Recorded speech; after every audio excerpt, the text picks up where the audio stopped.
I'm angry. I'm angry because I know I was put here for a reason. I'm destined for something great, but I just can't seem to find my way. That is until I went to a poetry jam session one day, and as my head started to sway, I knew that I could write in that same poetic way.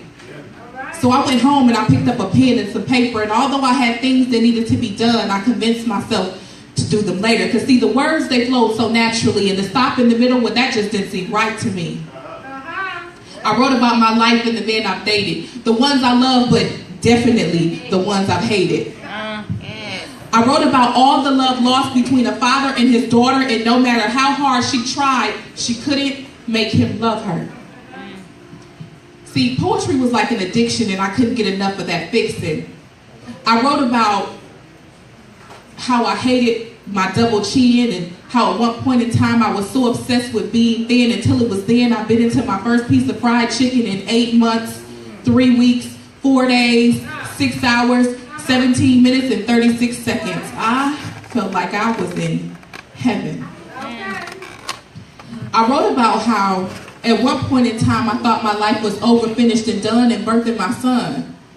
And just when I thought I was done writing, I began to think. I thought about our people and how we've come so far, but yet we still have so far to go.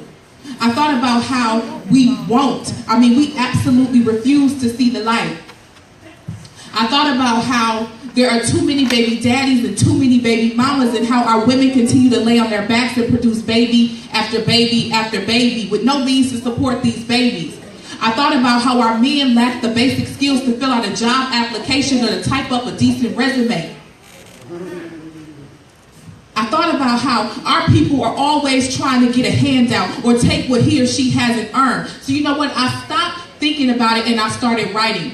I wrote and I wrote and I wrote. I wrote until my pen ran out of ink.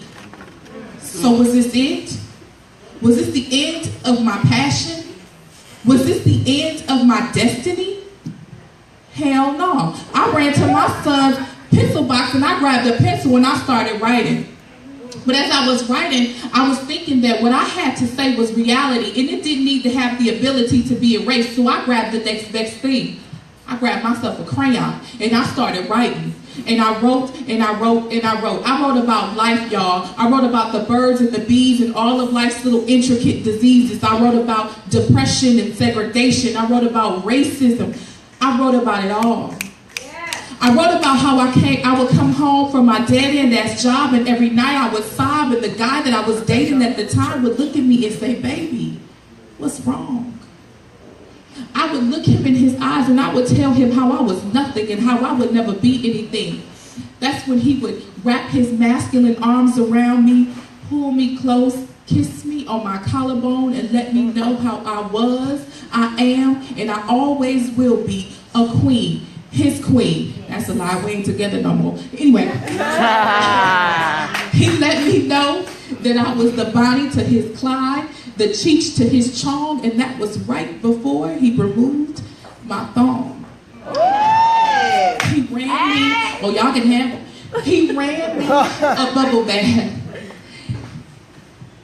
and he fed me strawberries. See, it wasn't about the sexual invite that satisfied my appetite, but it was more so about him relaxing and washing away all the bullshit from the day. And as you can see, I wrote about that too. But I'll stop right there because the key is to always leave them wanting more and to never give the next female too much insight about your man. Y'all can have him, I don't give a shit. Oh, sorry. Oh. But anyway, I want to leave y'all with this. Life is a never-ending battle.